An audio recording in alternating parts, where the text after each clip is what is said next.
Bienvenido.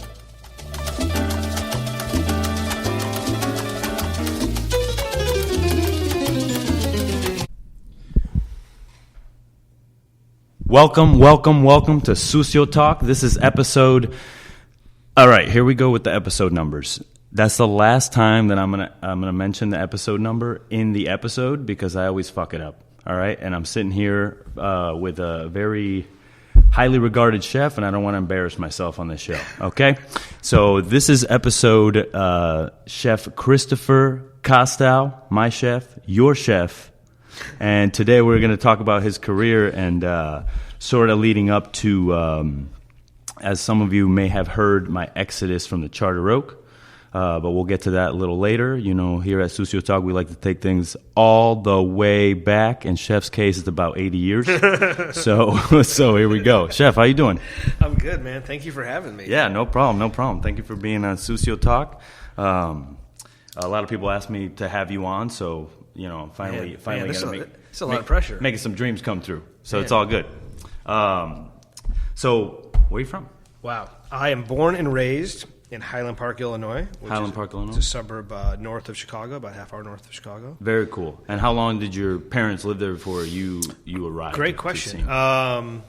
Maybe a decade. Okay. They lived in Chicago and moved to the suburbs at some point and had my older brother and then me and then my little brother. Heard that. Yeah. Where did they live before? My mom was born in the Bronx. My dad was born in Europe after the war. So they were, a bit of the American dream. I mean, sort of bootstrapped it to a great degree. And my father was an attorney. My mother was a school teacher. They moved from Chicago to the suburbs for, like everyone else, like some degree of a better life or whatnot. Yeah. Very cool. Yeah. And then how was life growing up in the Kostow household? Life growing up, Were you a food family? We're bringing it back. Were you cooking? Were you guys going out to eat? I would say we were a family that ate out a lot. All right. I tend to have very, we've probably talked about this over the many years. I have very distinct food memories. I think that's something I've been able to use over the years. So I remember very well what I ate. Whether or not the quality was good or not is sort of inconsequential.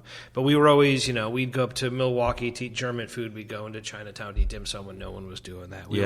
Food was always a big part of what we did. I didn't necessarily learn to cook from my mother by any stretch of the imagination, but food was always pretty central. Yeah. Okay. Very cool. Did your parents cook at all? Was there some? My mother cooked. She cooked. She had like most suburban mothers had like 6 things. I heard that. She did not particularly well. Awesome. Yeah. Man, dogging the mom on the podcast. Well, because I know she's not going to listen to the podcast. I don't think she knows. It's kind of offensive. I don't mean this podcast. I mean like podcasts. Podcasts in general. Yeah, nothing. All right. Well, she's from the Bronx. I don't know. Yeah. She might be into that. Maybe. So you're growing up, and then what was your first job? My first job ever, I think, was probably caddying at a country club. Okay. How'd you get into that? Just sort of, I need a job? Yeah, I need a job. Did you like golf? No, not at all. And I remember being about 85 pounds and trying to carry these people's bags, and it was miserable. It's so weird because I watched that movie, Legend of Bagger Vance. Yeah, that wasn't me. Oh, that's a caddy right there. That wasn't me. I didn't have like a yardage book and stuff. No. That was not me. All right. How long did you do that for? I think I did that for like a summer. I think that was my first job. Did you get into any trouble? Yeah, because I never showed up. I mean, I can't remember how old I was at the time, but I remember I was old enough to not care about caddying. Yeah. And I remember there was like a tournament where like you got partnered with some old dude who you were his caddy for those 4 days. And I didn't understand how it worked. So day 2, I just didn't show up, and this dude's like sitting at the first tee, like, I can't place that on my caddy. And that's so funny. Call me, wake me out of bed. Yeah. Wow. Yeah. Back in the day when there was only home phones, so thank God you were home sleeping. Exactly. That's exactly. You were doing the right thing. So then after that, what'd you do? I coached hockey. I remember in the summer times. I mean, you got to understand, I'm old, so this is like I got to think back. What year is this? Oh Jesus, this is probably 1990. 1990. I'm 14. Yeah. Okay, yeah, got you. Yeah. I had just moved to the States in '89. Yeah, so you were like 94. I was born in '89. Yeah, so I was working when you were born. When I was born. Yeah, let that sink in. There you go. Yeah. Awesome. So you become a caddy, and then Is there any? Are you doing sports at this time in high school? I was always playing hockey. Okay, hockey was always my got sport. you. Even from a young age. From a young age, like 4 or 5. Yeah. Got you. Is it something that you thought that you were going to play professionally at some point? I think everybody when they're 12 years old for thinks sure. they're going to be a pro hockey player or a pro athlete. I played up through prep school. I did not play college. I probably could have played at some places, but I think at that point there was other interests beyond hockey. For sure, I could see that. Yeah, the ladies start rolling in. Yeah, you're like, now I'm wondering if my mom is going to listen to this. Drugs, rock and roll. It's okay. It happens. What kind of music were you listening to at that time? Holy shit! I was one of those 14-year-old Jewish kids from the suburbs who was sure that if Chuck D could just spend a few minutes with me, he would know that I get it. You know what I'm saying? like I'm listening to very political hip hop. Yeah, that's I'm listening to Boogie Down Productions and Public Enemy and stuff like that. That's very cool. Was it you and your friends listening to that, or were you like? I was always, maybe I always kind of did things my own way. Yeah. So I don't think we were rolling around a crew with like Kid and Play haircuts or anything. With the headphones. yeah. Up to your head, the like radios. Radio Raheem. Yeah. Exactly. No, I think that was just my thing for some reason. All right. Yeah. So you coached a little bit, and then after that, what'd you do? I think the job. There's a music festival near where I grew up called Ravinia, which is they have like the I don't want to say B-level acts, but like the Ringo Starr All-Star Band and like like whatever those cover bands. Yeah, it was like Bad Fish plays there. Yeah, or like it's like probably a stop on the same tour of the bands who go to like the casinos. You know what I'm saying? Gotcha. But like a little nicer. Rod Stewart. Yeah, exactly. I'm sure Rod Stewart played. So that's like also the summer home of the Chicago Symphony Orchestra. So like there's a bunch of restaurants that ring this pavilion or this area, and it was operated by the Levy Restaurant Group, which owns a lot of restaurants in Chicago. So I took a summer job like most kids did at one of these little restaurants, and I worked at the cash register at a restaurant called the Counterpoint Restaurant, and I had like a little plastic visor and a name tag and like the manual it's called WOCAT, winning one customer at a time. It was very corporate like. Wow. But the dudes in the kitchen were wearing whatever they wanted, and they were getting high, and they were taking all the leftover bagged wine and driving around on stolen golf carts and just having the time of their life. I'm like, I want to do that. Yeah. And that's when I started cooking. Gotcha. So I said, let me transfer back in the kitchen, and I've been cooking ever since. And I think I don't think I was driving yet, so it's probably 15. Yeah. It's been my experience that if you haven't had a food upbringing with like your parents actively teaching you how to cook, the lifestyle is what draws you into the kitchen more so than the cooking. Yeah, so it's like for me, it's the same thing. It's like, well, those guys are listening to rock and roll and they're high and they're fucking and they're swearing and it's crazy in there, and that's where I want to be. For sure.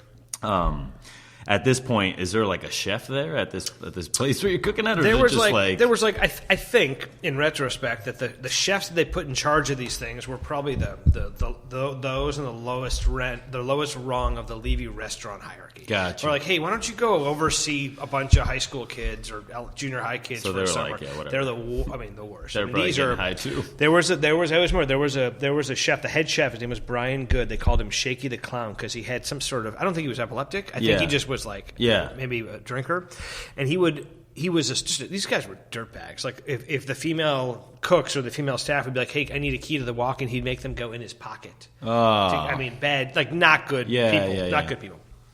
And but I really got into cooking. I mean, I really loved it, and I was really young. And the guys, like the grown men who are working at like the real restaurant on this massive charcoal grill, and I mean, in retrospect, I'm sure it's the worst restaurant in the world. But I'm sure it's like rosettes of butter and ice water sort of thing. Kind of restaurant. They would let me come and like work service with them. I think they just thought it was funny that this little kid wanted to cook. I would work this massive grill, and it was like the hottest thing. It was it was unbelievable. And I would get high with them in the walk-in with the older guys. It was an incredible experience. I loved it. That's amazing. Yeah. So, how was the weed back then? Stems and sticks and popping. It was popping noises in the joints. It was you smoke it and you go take a nap. Let alone fucking go cook a service. Yeah. That's awesome. Yeah. So at this point, you like cooking and you're like, I'm gonna do this. Are you like? I think, and I've thought about this quite a bit and talked about this a bit. At the time, there was no perception that was a reasonable profession.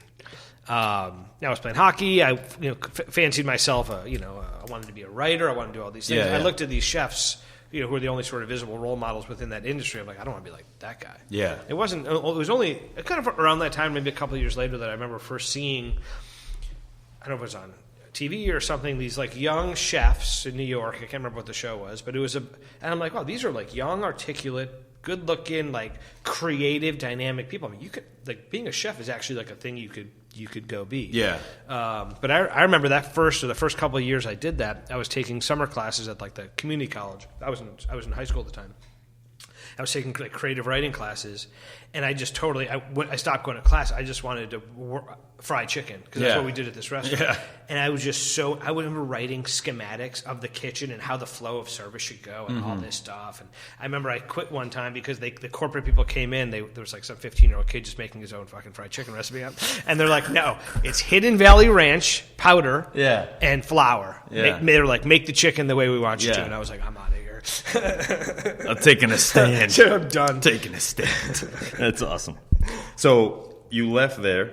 Where do you go? At some point, I mean, these were all summer jobs. Yeah. So and you're still in high school. Yeah. So upon graduation, sort of where do you go? Upon graduation from high school, I went to college. And you had no choice there. Your parents were like, "You're going to college." I think. Yes, the right answer is yes. I had no choice. In case mom's listening. Yeah, I had no choice. I think at some point I may have tried to float the idea of taking a year off. I don't know what that meant, and I don't know that I had the maturity necessary to really do that. To do it. Yeah, but I think that was the intention.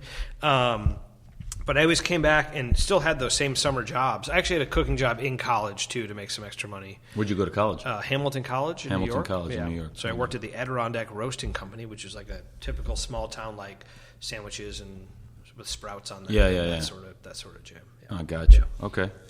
And then your major was? It was a concentration in philosophy. So it was a liberal arts school. So you didn't have pure majors; you had concentrations of stuff. Got you. Yeah. And at that point, you're still just like daydreaming about cooking?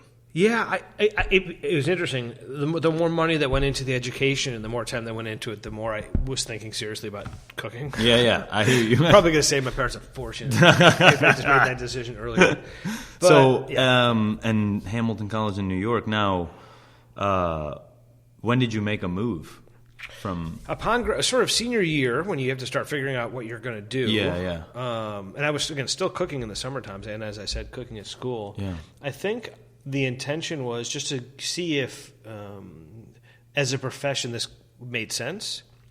I moved to San Diego, which was not a culinary mecca, and I don't know that it is even now. But I moved with some friends. We got a place on the beach.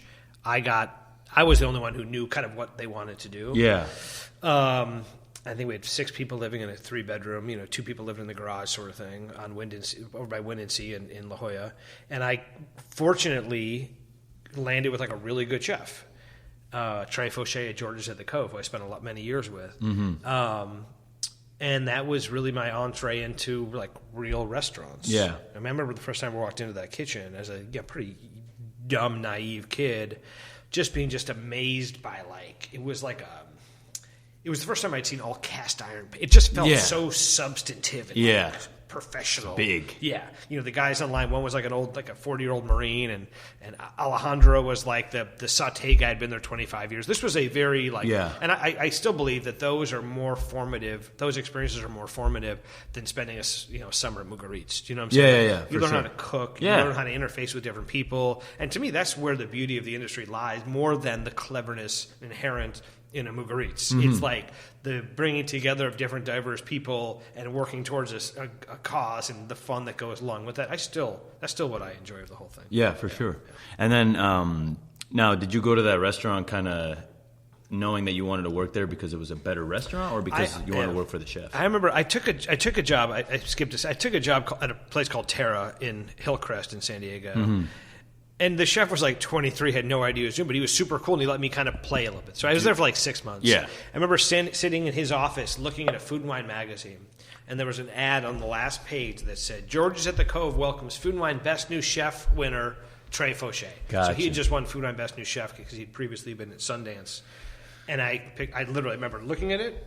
I'm in the chef's office. I pick up the phone and call to talk to Trey. Never called him back. No one ever called him back. So I just went there day after day and sat at the hostess stand. There's this lovely hostess named Moira who would just tolerate me.